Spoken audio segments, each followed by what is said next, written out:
Hi dears, എല്ലാവർക്കും പുതിയ വീഡിയോയിലേക്ക് സ്വാഗതം. അപ്പോൾ ഞാനും എൻ്റെ ബ്രദേഴ്സിൻ്റെ മക്കളൊക്കെ കൂടി തട്ടേക്കാട് പോയ വീഡിയോയുടെ കഴിഞ്ഞ പ്രാവശ്യം ഇവിടെ വെച്ചിട്ടാണ് കേട്ടോ വൈൻഡപ്പ് ചെയ്തത്. അപ്പോൾ ഇനി നമ്മളിതിൽ നേരെ മുകളിലേക്ക് കയറിയാൽ ഇവിടെ മെഡിസിനൽ പ്ലാന്റ്സിൻ്റെ ഡെമോ ഗാർഡൻ ഉണ്ട്. ഔഷധ സസ്യങ്ങളെക്കുറിച്ച് വിശദമായിട്ട് ഓരോ പ്ലാന്റിനെയും ബോർഡ് എഴുതി ഒക്കെ വെച്ചിട്ടുണ്ട് കേട്ടോ.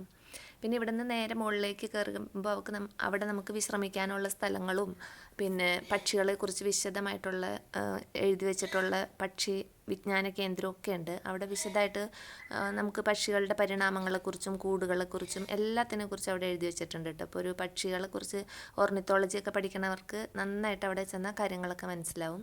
അപ്പം ഞാനിപ്പോൾ ഇന്ന് ഡോക്ടർ സലീം അലീനെ കുറിച്ച് കുറച്ച് കാര്യങ്ങൾ എനിക്കറിയാവുന്നത് പറയാമെന്ന് വിചാരിച്ചു. കാരണം നമ്മൾ തട്ടേക്കാടാണല്ലോ വന്നേക്കണം, അപ്പോൾ എന്തായാലും അത് ഓർക്കണമല്ലോ. അപ്പം ഡോക്ടർ സലീം അലീനെ കുറിച്ച് പറയുകയാണെങ്കിൽ പക്ഷികളുടെ ലോകത്തേക്ക് നമ്മളെ ഇന്ത്യക്കാരെ കണ്ണ് തുറക്കാൻ പഠിപ്പിച്ച ആ മനുഷ്യനാണ് ഡോക്ടർ സലീം അലി. അപ്പോൾ ഈ പക്ഷിമനുഷ്യൻ, ഇന്ത്യയുടെ പക്ഷിമനുഷ്യൻ എന്നാട്ടോ അദ്ദേഹം അറിയപ്പെടുന്നത് തന്നെ. അദ്ദേഹത്തിൻ്റെ ജന്മദിനം നവംബർ 12 നമ്മൾ പക്ഷി നിരീക്ഷണ ദിനമായിട്ട് ആചരിക്കണത്.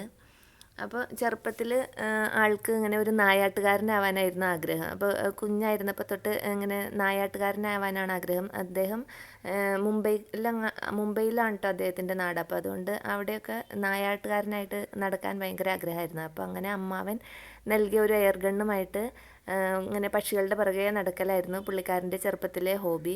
അങ്ങനെ പക്ഷികളുടെ പിറകെ നടന്ന് 12ാമത്തെ വയസ്സിൽ ഒരു കുരുവിനെ വെടിവെച്ചിട്ട് കേട്ടോ, ഒരു മഞ്ഞക്കുരുവിനെ. അപ്പോൾ ഈ മഞ്ഞക്കുരുവിനെ വെടിവെച്ചിട്ടപ്പോൾ പുള്ളിക്കാരന് ഭയങ്കര കൗതുകം. അപ്പോൾ അവിടെ അടുത്ത് തന്നെ മുംബൈയിൽ നാച്ചുറൽ ഹിസ്റ്ററി സൊസൈറ്റി ഉണ്ട്. അപ്പോൾ പുള്ളിക്കാരൻ ഈ പക്ഷിക്കുഞ്ഞിനെയായിട്ട് അവിടേക്ക് പോയിട്ട് അവിടുത്തെ മേധാവിനെ കണ്ടു. എന്നിട്ട് പുള്ളിക്കാരൻ്റെ സംശയം എന്താണെന്ന് വെച്ച് കഴിഞ്ഞാൽ ഇത് ഭക്ഷ്യയോഗ്യമാണോ എന്ന് അറിയാൻ വേണ്ടിയിട്ടാണ് പോയത്. അപ്പോൾ അവിടെ ചെന്നപ്പോൾ ഡോക്ടർ സലീം അലി എന്ന പക്ഷിശാസ്ത്രജ്ഞൻ്റെ ഒരു ജനനം അവിടെ വെച്ചാണെന്ന് പറയാം. കാരണം അവിടുത്തെ മേധാവി അദ്ദേഹത്തെ ഈ സലീം അലീനെ തൻ്റെ നിരീക്ഷണ റൂമിലേക്ക് കൊണ്ടുപോയിട്ട് അവിടെയുള്ള മറ്റു കുരുവികളെ, ആ കുരുവികളുടെ സ്റ്റഫുകളെ, അങ്ങനെ പല പല പക്ഷികളെയൊക്കെ പരിചയപ്പെടുത്തി കൊടുത്തു. അങ്ങനെ ഈ 12 വയസ്സുകാരന് അവിടെ വെച്ചിട്ടാണ് പക്ഷികളെ കുറിച്ചിട്ടുള്ള ബാലപാഠങ്ങൾ പഠിച്ച് ഭയങ്കര കൗതുകമായിട്ടോ. അതൊക്കെ വിട്ട് പുള്ളിക്കാരൻ അവിടെ നിന്ന് പോന്നു. പിന്നെ കുറേ നാൾ കഴിഞ്ഞ് കോളേജിലൊക്കെ ചേർന്ന് പഠനം ആരംഭിച്ചു. പക്ഷേ 1-ാം വർഷം തന്നെ പഠനം ഉപേക്ഷിച്ച്, 1 വർഷം പഠിച്ചതിന് ശേഷം പുള്ളിക്കാരൻ പഠനം ഉപേക്ഷിച്ചിട്ട് ബെർളയിലേക്ക് പോയിട്ട് അവിടുത്തെ ഖനികളിൽ കുറച്ച് കാലം ജോലിയൊക്കെ ചെയ്തു.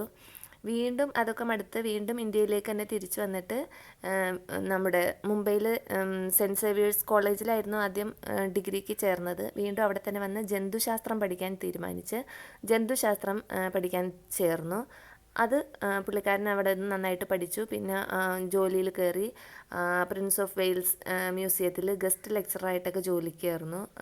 പിന്നെ അവിടെ നിന്ന് ജർമ്മനിയിലേക്ക് പോയി. ജർമ്മനിയിൽ ചെന്നിട്ട് അവിടെ ഇതുപോലെ ഒരുപാട് ബേർഡ്സിനെ കുറിച്ചും കാര്യങ്ങളൊക്കെ പഠിച്ചു. ഒരുപാട് ശാസ്ത്രജ്ഞരായിട്ട് പരിചയപ്പെട്ടു. അവിടെ നിന്ന് ഒരുപാട് അംഗീകാരങ്ങളൊക്കെ പുള്ളിക്കാരന് കിട്ടി. ആ സമയത്താണ് പുള്ളിക്കാരൻ നോട്ട് ചെയ്തത് പക്ഷികളെ കുറിച്ചിട്ടുള്ള ഒരുപാട് ഗ്രന്ഥങ്ങളും പുസ്തകങ്ങളും അറിവുകളൊക്കെ മറ്റുള്ള രാജ്യങ്ങളിൽ നിന്ന് അവിടെ ഉണ്ട് മ്യൂസിയങ്ങളിൽ. പക്ഷേ ഇന്ത്യയിൽ നിന്ന് ഒന്നുപോലും കാണാനില്ല. ഇന്ത്യയിൽ നിന്നുള്ള അറിവുകൾ വളരെ തുച്ഛമാണ്, ഒന്നും തന്നെ ഇല്ല എന്ന് തന്നെ പറയാം. അങ്ങനെ വീണ്ടും പുള്ളിക്കാരൻ ഇന്ത്യയിലേക്ക് തിരിച്ചു വരികയും ഇന്ത്യയിലുള്ള ഹൈദരാബാദ് സൊസൈറ്റിയിൽ ചേരുകയും പിന്നെ അവിടെ നിന്ന് തിരുവിതാംകൂർ കൊച്ചി പദ്ധതി രൂപീകരിച്ചു പക്ഷികളെക്കുറിച്ച് പഠിക്കാനൊക്കെ ആയിട്ട്. അങ്ങനെ അതിലും ചേർന്ന് അങ്ങനെ പുള്ളിക്കാരൻ ഇടയ്ക്ക് വന്നു പോയി ഇന്ത്യയിലുള്ള കേരളത്തിലുള്ള പക്ഷികളെയൊക്കെ ഇങ്ങനെ നിരീക്ഷിച്ചുകൊണ്ടിരുന്നു. അവസാനം മറയൂർ, തട്ടേക്കാട്, കുമളി, ചാലക്കുടി, മൂന്നാർ തുടങ്ങിയ സ്ഥലങ്ങളിലൊക്കെ ഇങ്ങനെ പക്ഷികളെക്കുറിച്ച് പഠിക്കാനായിട്ട് വരികയും പോവുകയും ചെയ്തുകൊണ്ടിരുന്നു. അങ്ങനെ തട്ടേക്കാട് വന്നിട്ട് ഇവിടെ ഒരുപാട് വെറൈറ്റീസ് ഓഫ് ബേർഡ്സിനെ കാണുകയും പുള്ളിക്കാരൻ എന്നിട്ട് ഇവിടെ 2 വർഷത്തോളം സ്ഥിരം ഈ വനത്തിനുള്ളിൽ താമസിച്ച് അവരെക്കുറിച്ച് വിശദമായിട്ട് പഠിച്ച് ഒരുപാട് പുസ്തകങ്ങൾ, ബുക്ക് ഓഫ് ഇന്ത്യൻ ബേർഡ്സ് അങ്ങനെ തുടങ്ങി കുറേ അധികം പുസ്തകങ്ങൾ രചിക്കുകയും ഇവിടെ നിന്നും ഒരുപാട് മെഡലുകൾ അദ്ദേഹത്തിന് കിട്ടി. ഡോക്ടറേറ്റ് കിട്ടി, CV രാമൻ പതക്കം കിട്ടി. അങ്ങനെ ഒരുപാട് കാര്യങ്ങൾ പക്ഷികളെക്കുറിച്ച് ഇന്ത്യക്ക് സംഭാവന ചെയ്ത മനുഷ്യനാണ്. ഇന്ത്യയിൽ അങ്ങനെ ഒരു സംഭവം പോലും ഉണ്ടായിരുന്നില്ല ആ കാലത്ത്. അങ്ങനെ സലീം അലിയുടെ വകയായിട്ടാണ് പക്ഷിശാസ്ത്രത്തിൽ ഇന്ത്യയിൽ നിന്ന് ഒരുപാട് കാര്യങ്ങൾ പോയിട്ടുള്ളത്. അങ്ങനെ ഒരുപാട് അവാർഡുകളും പുള്ളിക്കാരനെ തേടിയെത്തി. പിന്നെ പുള്ളിക്കാരൻ്റെ ആത്മകഥയാണ് the fall of a sparrow. 1987 അദ്ദേഹം മരിച്ചു. അപ്പോൾ ഇവിടെ നല്ലൊരു സ്റ്റാച്ചു ഉണ്ടാക്കി വെച്ചിട്ടുണ്ട് സലീം അലിയുടെ. ഇതാണ് സലീം അലി. അങ്ങനെ ഇതൊക്കെയാണ് സലീം അലീനെ കുറിച്ച് അറിയാവുന്ന കാര്യങ്ങൾ കേട്ടോ. പിന്നെ അവിടുന്ന് പുറത്തേക്ക് ഇറങ്ങി കഴിയുമ്പോൾ ഇവിടെ ദേ നക്ഷത്രവനമുണ്ട്, പിന്നെ ബട്ടർഫ്ലൈ ഗാർഡനും ഉണ്ട്. അപ്പോൾ ഈ ബട്ടർഫ്ലൈ ഗാർഡൻ്റെ ഏരിയയിൽ ആകെ കാട് പിടിച്ച് കിടക്കാട്ടോ. അപ്പോൾ ഞാൻ അങ്ങോട്ട് പോകാൻ പോയിട്ട് അവരെന്നെ അങ്ങോട്ട് കൊണ്ടുപോയില്ല, ഞാൻ അവിടെ പോയാൽ സ്റ്റക്കാവുമെന്നറിയാം.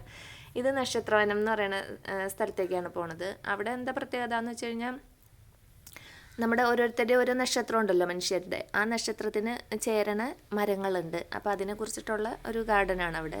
മരങ്ങളാണ്, ഗാർഡൻ എന്ന് പറയാൻ പറ്റില്ല, ഓരോ നക്ഷത്രക്കാർക്ക് യോജിച്ച മരങ്ങളെ കുറിച്ചിട്ട്. അങ്ങനെ അതൊക്കെ കണ്ടു. അങ്ങനെ തട്ടേക്കാടിലുള്ള ഒരുവിധം എല്ലാം കണ്ടു കഴിഞ്ഞു. നമ്മൾ തിരിച്ചു പോവാണ്.